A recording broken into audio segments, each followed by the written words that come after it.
అందరికీ నమస్కారం. ప్రభుత్వ పాఠశాలలలో ఒక మంచి టీచర్ ఉద్యోగం ఇది చాలామంది కల గదా. ఆ కలను నిజం చేసుకునే ఒక పెద్ద అవకాశం ఇప్పుడు మన ముందుకొచ్చింది.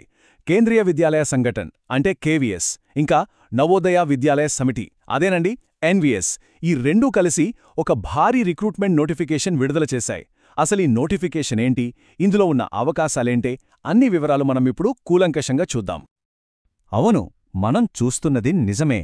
అక్షరాలా 14,967 అంటే దాదాపుగా 15,000 ఉద్యోగాలన్నమాట. ఇవన్నీ కూడా దేశవ్యాప్తంగా ఉన్న టీచింగ్, నాన్ టీచింగ్ పోస్టులు. ఇది ఎంత పెద్ద అవకాశమో ఆలోచించండి.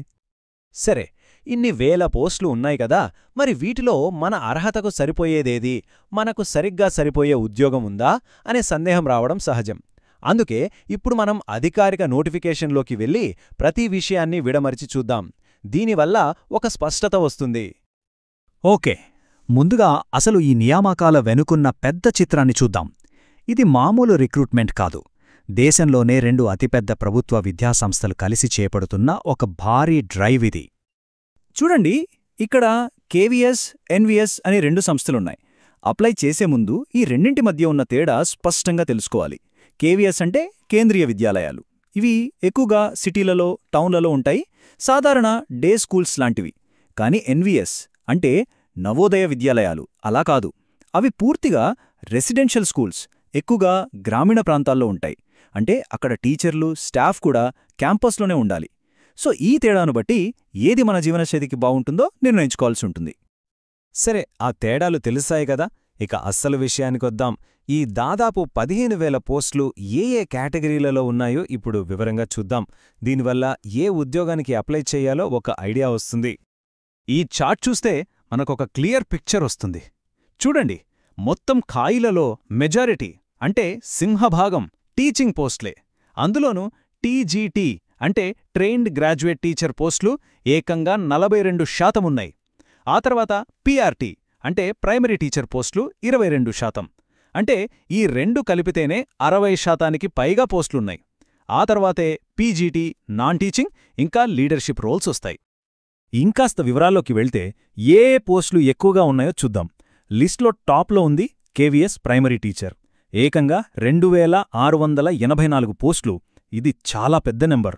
ఆ తర్వాత నాన్ టీచింగ్లో కూడా మంచి అవకాశాలున్నాయి. కేవీఎస్లో జూనియర్ సెక్రటేరియట్ అసిస్టెంట్ పోస్టులు 700 పైనే ఉన్నాయి.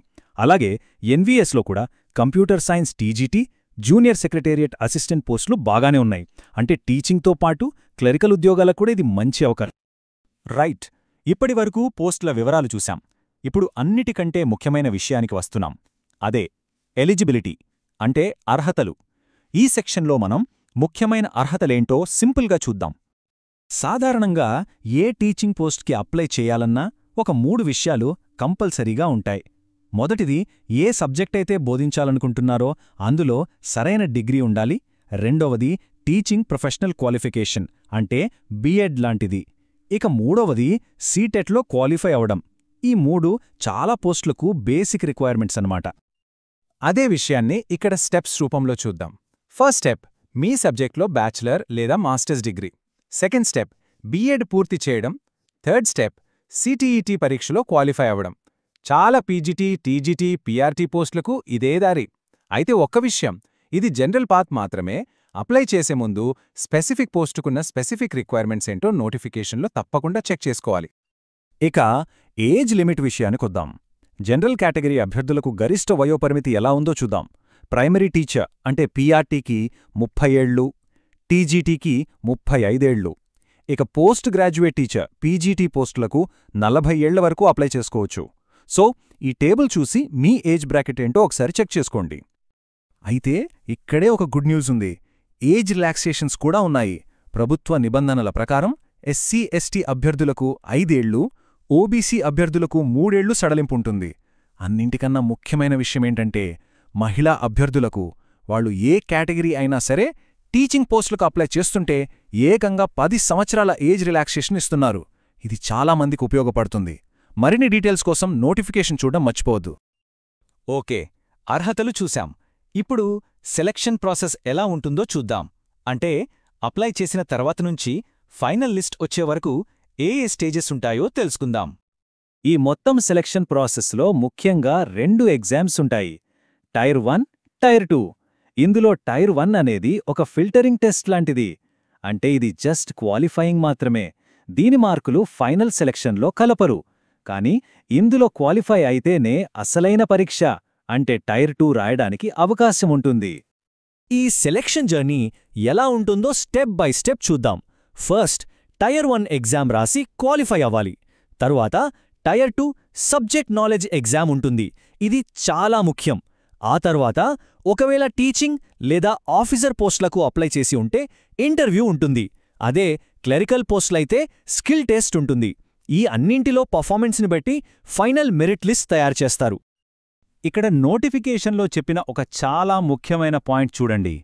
ఫైనల్ మెరిట్ లిస్ట్లో టైర్ 2 ఎగ్జామ్ మార్కులకు ఏకంగా 85% వెయిటేజ్ ఇస్తారు.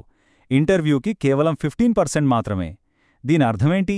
మీ సెలక్షన్ని డిసైడ్ చేసేది ప్రధానంగా టైర్ 2 ఎగ్జామ్లో మీ స్కోరే. కాబట్టి దానిపై ఎక్కువ ఫోకస్ పెట్టాలి. సరే, ఇక చివరి అంకానికి వచ్చేశాం. అప్లికేషన్ ప్రాసెస్ ఎలా ఉంటుంది, ఏ తేదీలు గుర్తుపెట్టుకోవాలి, ఇలాంటి ప్రాక్టికల్ విషయాలన్నీ ఇప్పుడు చూద్దాం.